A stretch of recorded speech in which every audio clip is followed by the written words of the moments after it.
That's Mark Ribbler on guitar with an original composition.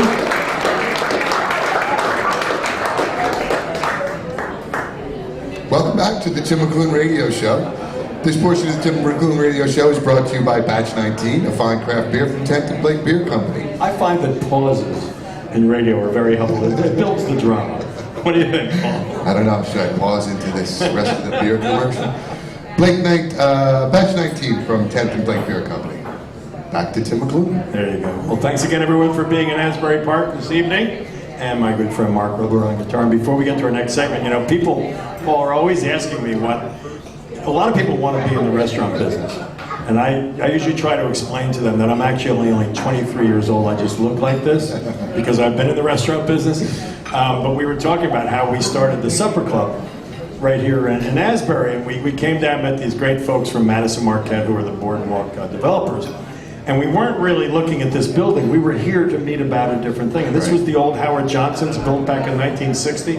And we've said on these airwaves before, the amazing thing with Hurricane Sandy, this building was virtually untouched. It was nothing. All the windows, all the doors, everything held except the stuff that was built like in the last 10 years. That all blew out about a mile inland. And we ended up with 1.5 foot of wet, oily sand in the building. But at any rate, so I always had this image of doing a supper club. I don't know what the heck was wrong with it. I saw too many Fred Astaire movies or something. And all those things where they had these sweeping grand rooms and Ginger Rogers, they've got a stage that you could put, you know, a 38-piece band on. And here it was, the upstairs at the Howard Johnson's, and we're going to do this building instead. So what's typical of me is that I decide to do it before I research it, which is basically what I did for 4 years in college. And so we decide, okay, we're going to do it. I struggled, being honest with you, I struggled a little bit with putting my whole name on it. Right. Tim McLoone Supper Club. It's like, oh boy, nobody will hire Tim as a musician anymore, so we had to buy his own club. He has his own place to play. So there's a place to play. So anyway, we decided to do it. So we get the architects, and we start picking menus, and we start getting silverware and stuff. And then I'm like, you know, what we really ought to do is go into New York and see some supper clubs. But we're already deep in. I mean, they're up here drilling stuff, building a kitchen, the bar's coming, everything's already done. I decide then to research the viability of a supper club. So we go into Manhattan on some rainy Wednesday night in like March, and we go to the first place. It's just shuttered. It's just shuttered. There's, you know, wood across the door, do not enter. So I said, well, you know, that can happen. We go, it's sort of like an area where they had a bunch of, we go around the corner, there's another one, also closed on Wednesdays. I'm like, this isn't good. So we go to a third one, also out of business. And I'm like, I'm making the big mistake I ever made in my life, biggest mistake. So then we finally find a place. They're open, let's get in there. So we get out of the car, we go in, we're sitting at one table, opposite us is the other table. There are 2 tables there at the supper club. And so we watch the band for a while, and we get back in the car, and I'm like, oh my God, I made the biggest mistake of my life. Run the company right into the ground. But as it ends up, you know, having a supper club, I mean, we're kind of, we're trying to do sort of a contemporary version of an old idea. Right. Or I'm just old. It's one of those 2 things. And it's got kind of a sleek look to it, I think. But also, we've got this crazy fiber optic curtain behind you and our next guest, and with the pin lights in it, you know. So I think when people walk in the room, it looks like showbiz to them, right. Which is really what we were trying to accomplish. And you know, I was saying last week that the last artist to play here before Hurricane Sandy was Benny King, who did this song that I didn't actually know until fairly recently, that he wrote Stand By Me. Right. I knew he recorded it, but he actually wrote it. And so we've had some great nights up here, but it was an extremely frightening beginning. I remember the opening night, we're like giving away everything. You want some champagne? Hey, here's a cheese pie. You want something? Wondering if we're going to be one of those places in New York that's out of business. Anyway, I'm very excited about our next guest, though, because I've actually known him from a distance for a long period of time. We've met a few times, but it's Coach Kevin Callahan from Monmouth University right here in West Long Beach, Virginia. Welcome, Coach. Thanks, guys. Great to be with you. Hey, Coach. You're another one of these guys with funny bios. It's like your life began at the age of 38. Like nothing else had happened before that. You were just hiding. Well, I'll tell you, my mother would be extremely proud of me right now. She always wanted me to play the piano, and she begged me to play the piano, and I could never sit still long enough and God bless her. I think this is the first time I'm sitting at the piano, so Yeah, I'm here. I made it. I'm at the piano. I was wondering where you were going with that. I said, because I'm not letting you anywhere near on this. But we actually do this broadcast from the piano here in the restaurant. That's There he me is. with my buddy Mark Ribbler here behind me, just doing the music. But that's pretty funny. So we actually have a piano bar set up here. And the truth of it is, when we were deciding to do this show, it was really my idea because this is what I've been doing for the last 40 years of my, or 50 years of my life. And I'm just really comfortable sitting at the piano bar. I got my notes on the music stand. I can't read music, but that's okay. But anyway, so where did you grow up? I grew up in upstate New York, also, just like Bob did, in Elmira, New York. One of 11 children. Anywhere near Saratoga Springs? I'm just curious. About 2 hours away. Okay, just checking. And you're one of how many? 11 children. Which number were you? 2. Really? My wife was 10th of 11. How about that? So you got it. My wife is 11 of 11. Do you know? Oh, really? Really? Do you know that in our house? We have 2. In our, that seems to be the thing. In our house, we never ever will run out of cookies. I think the experience of my wife being 10th of 11 and like, okay, here's the Oreo, and they throw it like on the table, and the cats just go for it, you know. When you're the younger siblings, you find places to hide them in the house, in the cupboard, so they're there when you want to go get them. So what was your childhood like? It was outstanding. 7 boys, 4 girls. My mother. My wife is 7 girls, 4 boys. So there you go. Mother, stay-at-home mom. Couldn't wait to get us out of the house in the summer. We'd leave at 8 a.m. and probably came home at 5:30, 6 o'clock p.m. We're never home during the day. Isn't that a funny thing? My father had a great whistle. He would walk out on the front really? porch and he would whistle. And when we heard the whistle, no matter where you were, you could be playing basketball, football, whatever around the neighborhood. You put your foot in the ground, you started running home. Because if you weren't at the table when the food came out, you really didn't eat. Now, see, my wife's deal was that they made sure they left at 8 in the morning because if you didn't, there were all kinds of chores to be done. Well, that was they part of it, too. They scattered into the wind. Right. But can you imagine now letting your children, or you know, people's grandchildren, letting them leave the house at 8 in the morning and I'll see you at 5:30 in the afternoon? I don't think so. No, It's a shame, really. In this day and age, no, I can't. But you know what? There was something great in that. There was something healthy in that. You learn how to make your own fun. You learn how to make your own friends. You learn how to survive. Yeah. So when did football enter your life? About the age of 8. Really? Just getting...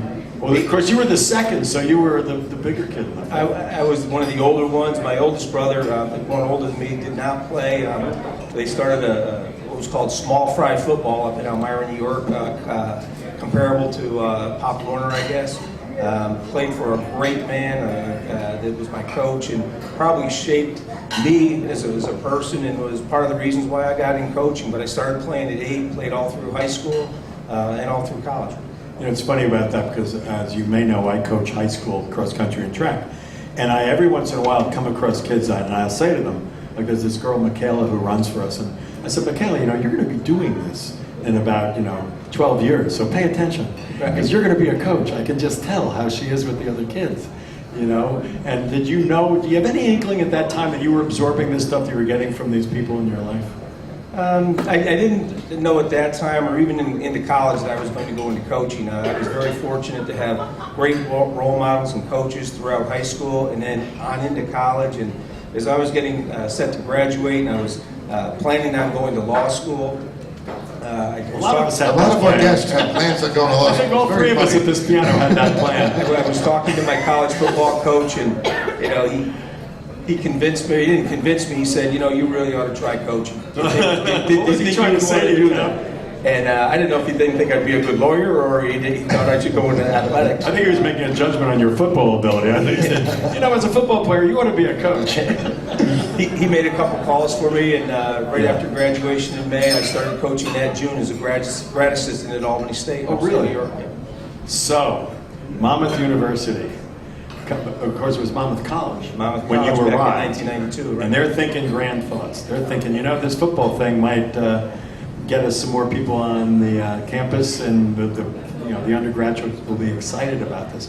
Was that a tough decision, though, to go to a place that didn't have a team? Did they have a club team? I don't ever remember. No, there was no Nothing, football right? at all. No football. At the time, I was working up at Colgate University. I had been up there for 9 seasons. Which always had a great program, too. We had a great program. We were extremely successful, and the idea of coming down to New Jersey and starting a football program from scratch. You had a problem with coming to New Jersey, Kevin? What are you saying? Well, actually, I want to give you a great story about that. Here we are, my wife Anne-Marie and I are up at Hamilton, New York for 9 winters. The winters up there start sometime in mid-October and they go through late May. You have really 2 months of summer, and you either have winter or summer up there. And in 1992, I guess it was in about February, my wife gets a letter from her mother, who grew up here in the Jersey Shore. And in the letter was an article that was cut out from the Asbury Park Press that mentioned that Monmouth was exploring starting a football program. Really? And so the next day, that article was there on the kitchen counter as I'm getting up to go to work, and I said, okay, this is a little bit of a hint. And I knew somebody who was working in the athletic department at Monmouth at the time who had also coached up at Colgate. I made a call and I said, are they serious? And one thing led to another. Conversation, came down and talked with some people, came down a second time and talked to people, and really felt that this was a great opportunity. That the school had so much potential. It was a win-win situation. Plus, my wife and I always vacationed at the Jersey Shore, where we'd come down and see her family and see her mother, and you knew which direction she was pulling in this and what she was voting for. And I don't think there was any voting going on. Fortunately for us, it all worked out. I'm pretty sure you were taking orders. So what was that first year like, though? I mean, how did you recruit? I mean, how do you fill out a team in 1 year? You don't have juniors and seniors. No, you don't. I was hired in the summer of 1992, and we were going to play our first game in September of '93. Wow. When I was hired, the coaching staff consisted of me. It was just me through January. But you're good at taping ankles too, right? But we didn't have any players. And we were going to play a game in 12 months. In December, I hired my one and only assistant coach. We ended up bringing in 104 freshman football players that year. Wow. Who were going to be our first ever team at Monmouth College at the time. Fortunately, by May, we were able to bring on a couple other guys, and we embarked on the 1993 season. And honestly, the first day when they all arrived, and back in August of '93, it was like 100 people at a bus stop. They didn't know each other. There was no older players there. There was no one to tell anybody what to do. So we had to tell them everything and anything all the time. And it was a great experience. We had some great young people that were part of that team, many of which are still very close to Monmouth, and I talk with every day. And heading up to our first game, it was really exciting. And I'll tell you a quick little story if you got time here. The very first win that we got. I'm sorry, we're out of time. we played 2 games relatively close, but we lose. And the third game that we ever played, we're playing here at home. We're down by 17 points with 9 minutes to go in the game. And it looks like, all right, we might be heading for 0-3, but our guys pull together. We make this fast and furious comeback. The score is 42-41. We have the ball. We're marching down the field. There's only a minute left in the game. The ball is on the 10-yard line going in. It's 4th and 4. How can you remember? We have to call a timeout because we weren't sure our kicker could make this kick. Oh, It's an extra point. And then we have to call a second timeout because we thought about it too long. So finally, I decided, and I have coaches on the staff, half of them are arguing for the kick, half of them are arguing for go for it. There's no way we're making it. So I decided the best opportunity for our team to win was to let this guy kick. He trots out onto the field. He's down at the right end. I'm at the left end of the bench. And I'm watching him go out there. I take my headset off and I say, all right, what am I going to say to this poor kid when he misses this kick? and the team is incredibly excited on the bench. Yeah. The snap comes back, he kicks it, and believe it or not, he kicks a spiral. You can't kick a spiral, but he did. And it just crosses the crossbar inside the upright. We win the game 44-42. The team's running on the field. I go up to the kicker. I give him a big hug, and I said, I knew you were going to make it. That's the way coaches think, you know that. Coach Kevin Callahan from Monmouth University, ladies and gentlemen. We're going to be right back, and I think that you have a pretty famous guy who used to play for you. You're listening to the Tim McLoone Radio Show from Tim McLoone Supper Club in Asbury Park, New Jersey. This portion of the Tim McLoone Radio Show is brought to you by Batch 19, a fine craft beer from 10th and Lake. We'll be right back after this.